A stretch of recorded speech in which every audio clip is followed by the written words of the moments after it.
Okay, so today we'll be studying the third chapter of semester 5 in compulsory English, which says God sees the truth but wait.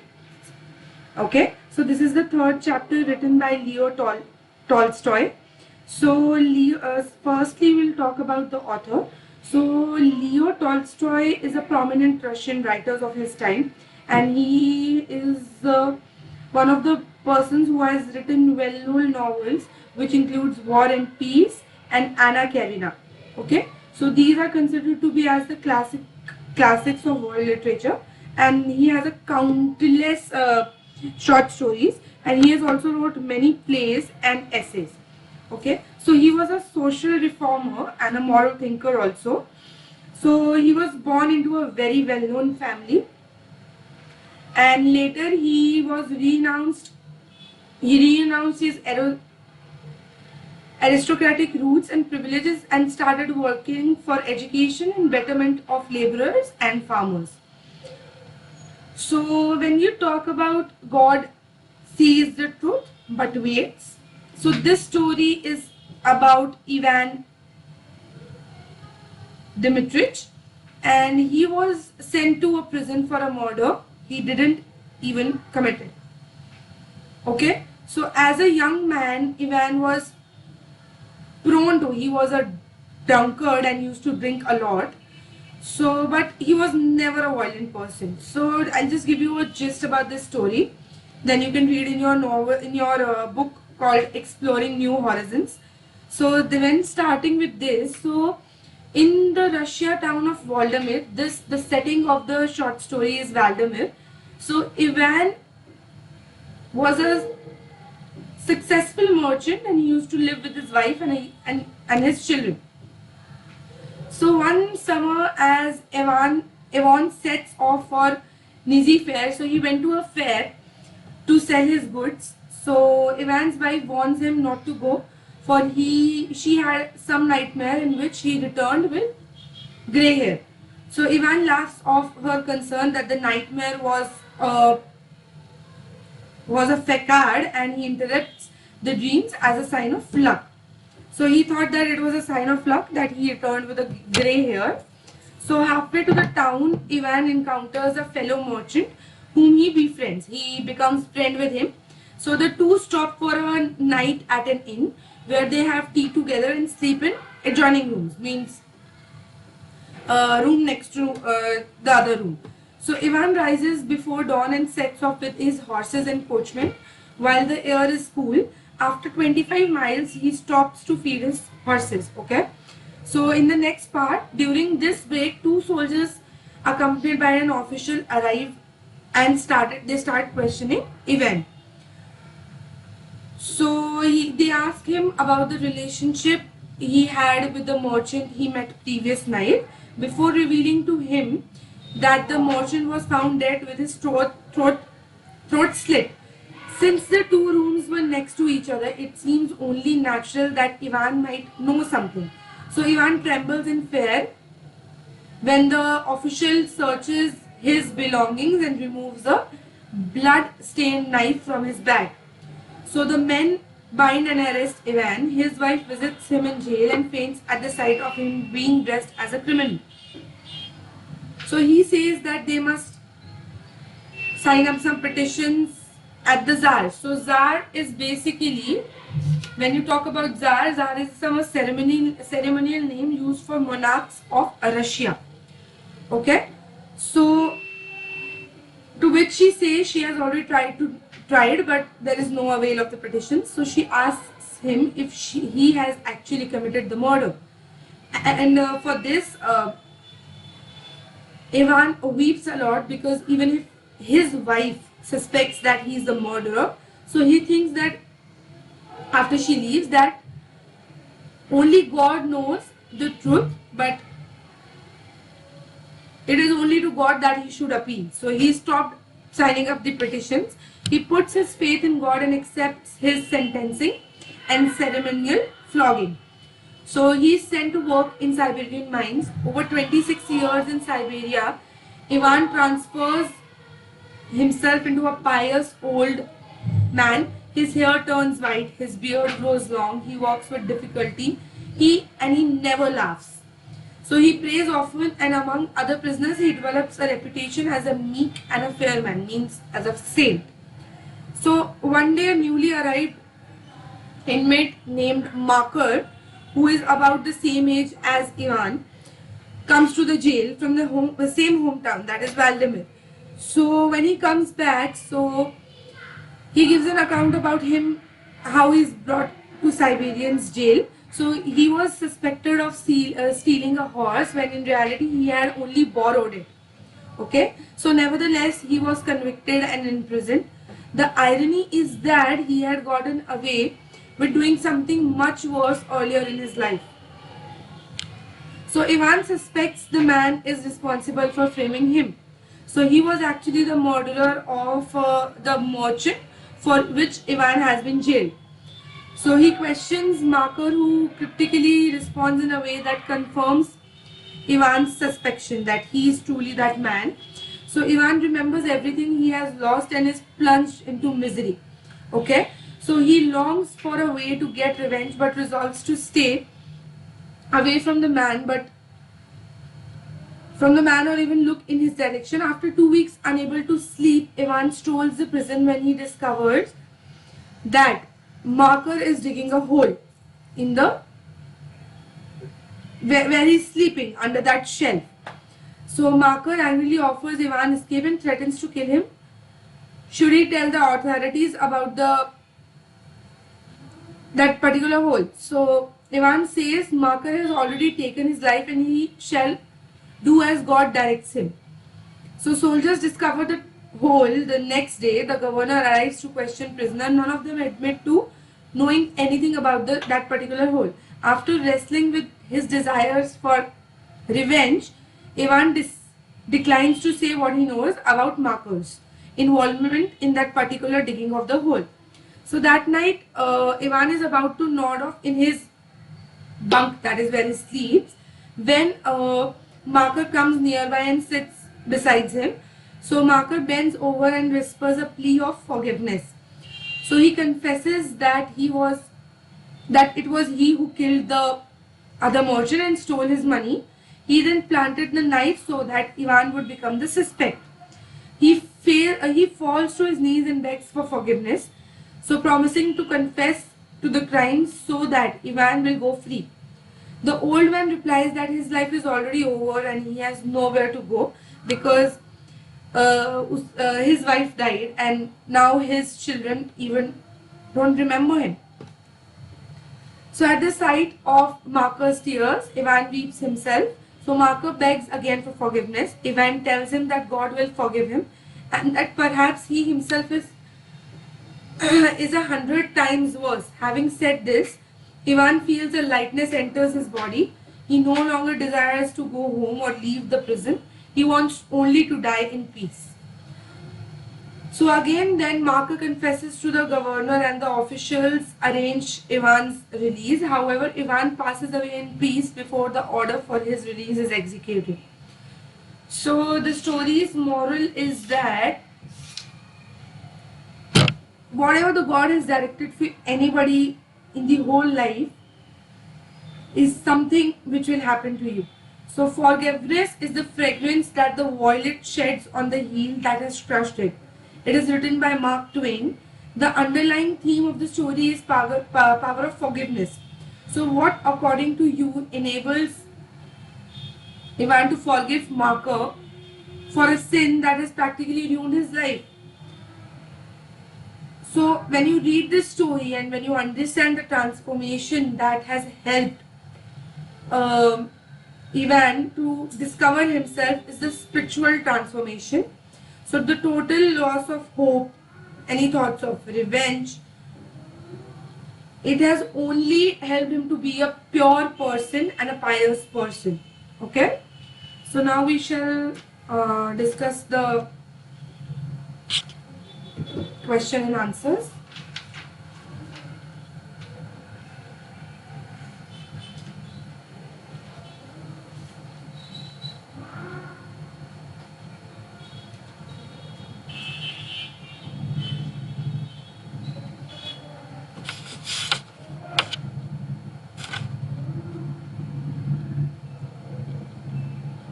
first question is, what kind of person was Ivan when he was young?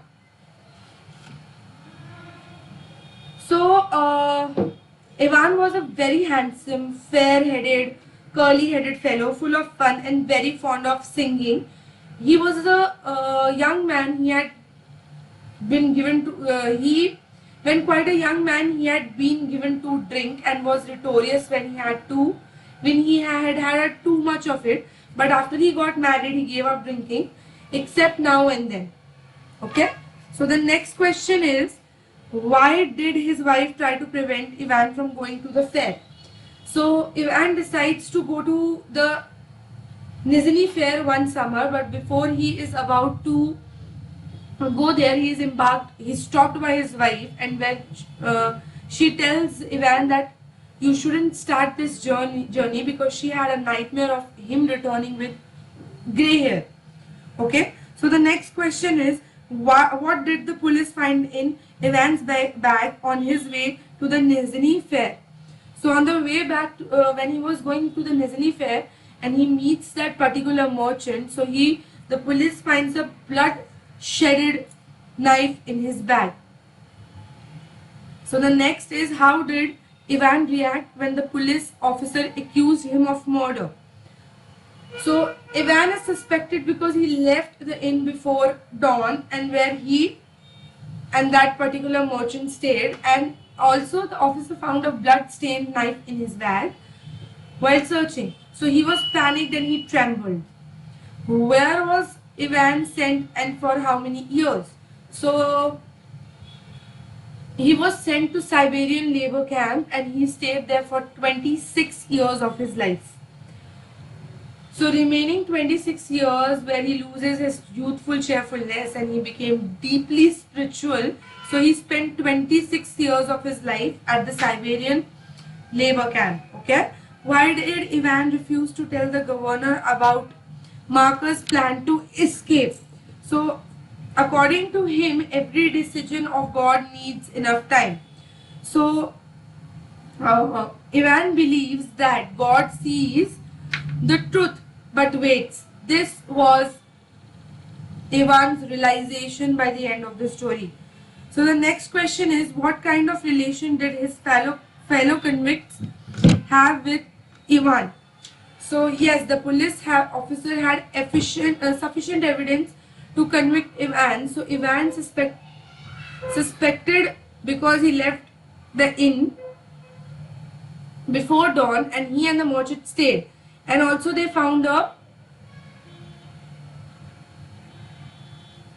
knife in his bag, but the fellow convicts used to ask him for anybody's solution when the two prisoners were fighting amongst each other. So he used to solve those problems. So he had a very respectable position in the minds of the fellow convicts. Okay, why was Marker imprisoned? So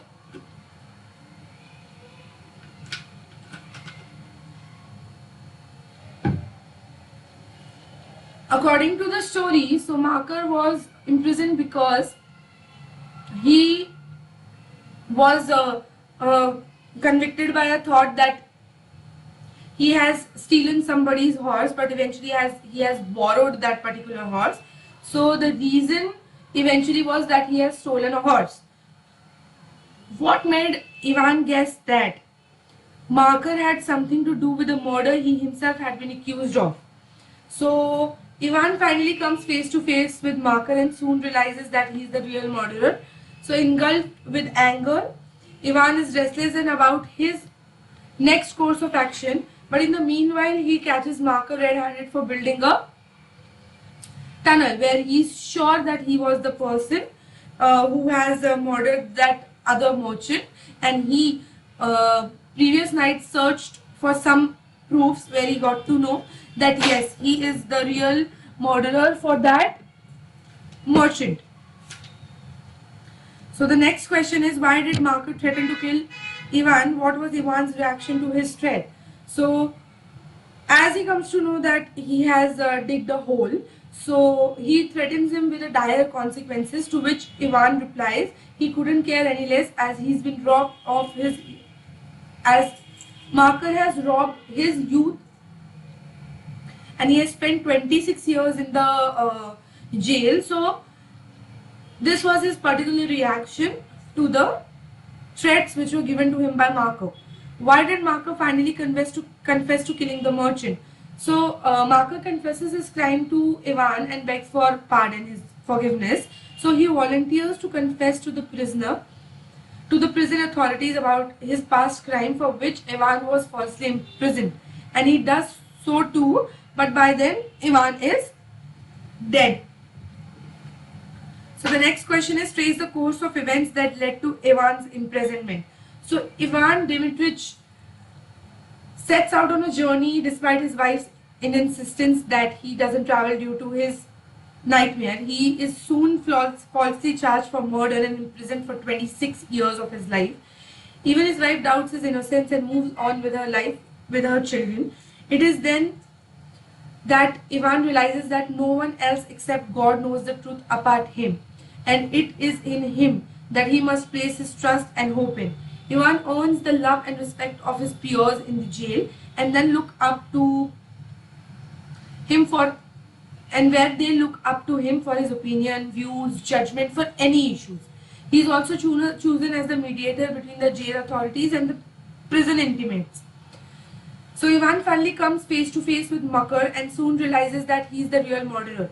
Engulfed with anger, Ivan is restless about his next course of action. In the meanwhile, he catches Makar red-handed for digging a hole. So Makar threatens him with dire consequences, to which Ivan replies he couldn't care any less, as he's been robbed of his life years ago. When the prison authorities discover the escape tunnel, that particular hole, and question the prisoners about the culprit, everyone denies and out of fear of Makar. When it comes to Ivan's turn, even though he's not scared of Makar, he doesn't reveal his name to the authorities. That night, Makar confesses his crime to Ivan and begs for forgiveness. He volunteers to confess to the prison authorities about his past crime of killing that particular merchant, for which Ivan was falsely imprisoned, and he does so too. But then, till now, Ivan is dead.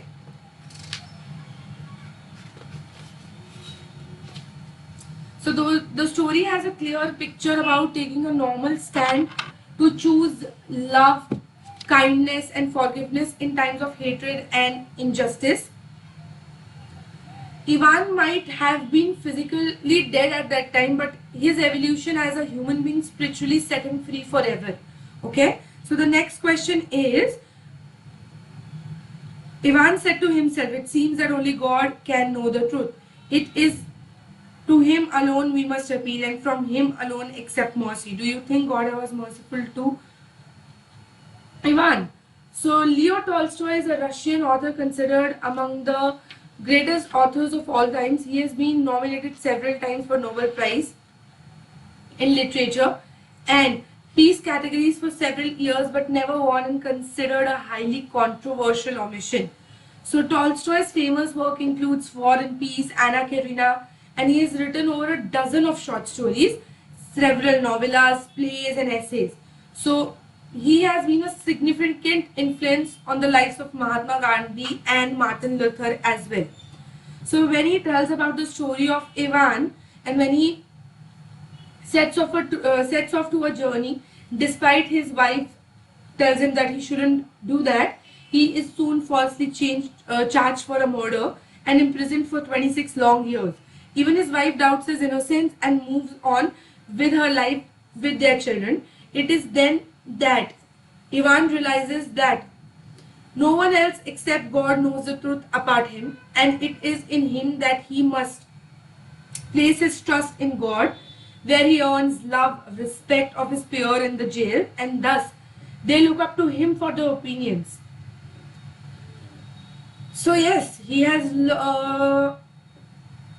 gained a lot of respect in the jail. So that is something he has earned in his 26 long years. Analyze the moral crisis that Ivan went through when he realized that Makar was the real murderer, and how this led to Ivan to forgive the guilty. So Ivan finally comes face to face with Makar and soon realizes that he's the real murderer. He's so angry. So Ivan is restless about his next course of action. In the meanwhile, he catches him red-handed for digging up a hole under the shelf he is sleeping. So after Makar learning about him, he threatens him and with dire consequences. And for this, he replied that you have robbed 26 years of my life. So when the prison authorities discover the escaped hole, so the question comes where? Ivan never tells them about this. So that night, Makar confesses his crimes to Ivan and begs for forgiveness. So when he is doing all of that, the story has a clear message about taking a moral stand to choose love, kindness and forgiveness, where forgiveness every time wins over hatredness and injustice. So physically maybe he was not free, but mentally after dying and forgiving Makar, he was set free. So this is chapter number 3 by Leo Tolstoy. God sees the truth but waits.